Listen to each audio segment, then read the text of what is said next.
নমস্কার, আমি মুগ্ধা। তোমাদের সবাইকে স্বাগত স্পর্শ চ্যানেলে। আশা করি তোমরা সবাই ভালো আছো। যারা প্রথম থেকে সঙ্গ দিলে, যারা নতুন নতুন যুক্ত হচ্ছে, লাইক করছো, কমেন্ট করছো, সাবস্ক্রাইব করছো, শেয়ার করছো, অনেক ধন্যবাদ। সঙ্গ দেওয়ার জন্য, সাপোর্ট করার জন্য। প্লিজ পজিটিভ থাকো। তার সাথে এটাই বলবো, যারা রিডিং খোলা মন নিয়ে দেখো, যেটা মিলবে সেটুকু নাও, বাদ বাকিটুকু ছেড়ে দাও, কারো না কারো গাইডেন্স হিসেবে কাজে লেগে যাবে। তো চলো আজকে দেখে নেবো যে তোমার পার্টনার, যাকে তুমি সত্যিকারের মন থেকে ভালোবাসো, তার মনে তোমার জন্য কি চলছে এই মুহূর্তে, ঠিক এই মুহূর্তে তার মনে কি চলছে। যাকে তুমি সত্যিকারে ভালোবাসো, তুমি যাকে ভালোবাসো, তার মনে এই মুহূর্তে কি চলছে, প্লিজ অ্যাঞ্জেল হেল্প করো। তার মনে এই মুহূর্তে কি চলছে। তিনটে কার্ড নেবো আর দেখে নেবো।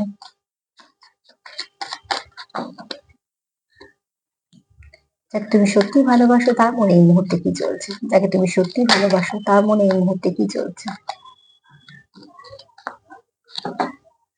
যাকে তুমি সত্যি ভালোবাসো, তার মনে এই মুহূর্তে কি চলছে।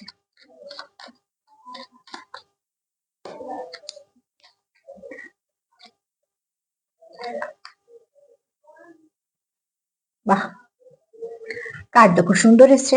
দেখো তার মনে এই মুহূর্তে কি চলছে। সে চাইছে রিকভারি।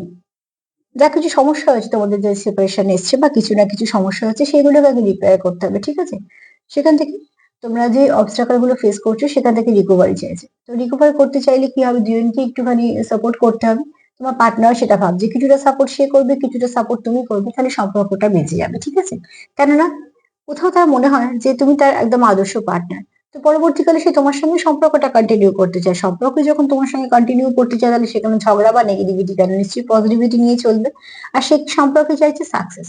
তো তুমি যাকে ভালোবাসো মন থেকে, যদিও বা জেনারেল সার্বিক ভাবে নেবে, ওইভাবে কখনো আলাদা ভাবে নেবে না, কিন্তু আমি এনার্জিটা তো রিড করছি।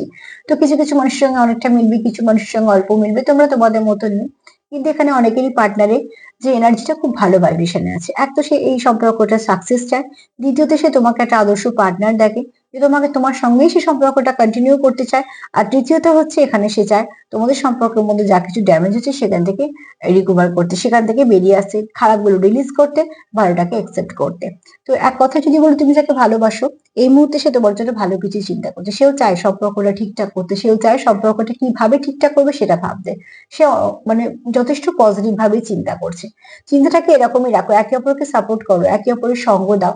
ভুল ত্রুটিগুলো যেটা আছে, যেটা দুজনে মিলে শুধরে নাও। যারা সম্পর্ক রাখতে চাইছে, আমি শুধুমাত্র তাদেরকেই বলবো যে ছোট ছোট খুঁতগুলোকে বড় করে না ঢেকে তুলে, বরঞ্চ খুঁতগুলোকে ঢেকে চেষ্টা করো যে ভালো সময়টাকে সামনে আনতে। যেটা সামনে আনবে সেটাই তো থাকে। দেখো না, আমাদের ব্যানার যখন লাগানো হয়, যেটা মেন কথা সেটাকে সবসময় লিখে দেওয়া হয়, মানুষ যাতে বুঝতে পারে। সবসময় তো অনেক কিছু লেখা যায় না। তো ব্যানার তো সেটাই প্রেজেন্ট করে যে কি কি হতে চলেছে ব্যাপারটা। ঠিক সেরকম ভাবে হাইলাইট করো পজিটিভিটিকে, নেগেটিভিটিকে না। একটা সম্পর্কে শুধু পজিটিভিটি থাকে না, সবসময় নেগেটিভিটি পজিটিভিটি সব থাকে। কিন্তু নেগেটিভিটিটাকে বাড়তে গেলে, তাহলে কি হয়, সম্পর্কটা নষ্ট হয়ে যায়। তো যারা খুব ভালো কানেকশনে আছো, যারা চাইছো কানেকশনটাকে নিয়ে কন্টিনিউ করার, তারা কিন্তু অতি অবশ্যই একে অপরকে সাপোর্ট করো, পজিটিভ থাকো, ভাইব্রেশন দেওয়া নেওয়া করো, তার লাভ ভাইব্রেশন। আর তার সাথে এটাই বলবো যে জেনারেল রিডিং খোলা মন নিয়ে দেখো, নেগেটিভিটি কিছুই মনে রাখবে না। যদি আমার প্রোগ্রাম তোমাদের ভালো লাগে, তো প্লিজ লাইক করো, কমেন্ট করো, সাবস্ক্রাইব করো, সাথে থেকো। কারণ আজকে তোমার পার্টনারের চিন্তা ভাবনা কিন্তু যথেষ্ট ভালো, তো তোমরা ক্লেম করতেই পারো। সবাই ভালো থেকো, আজ এই পর্যন্ত, নমস্কার।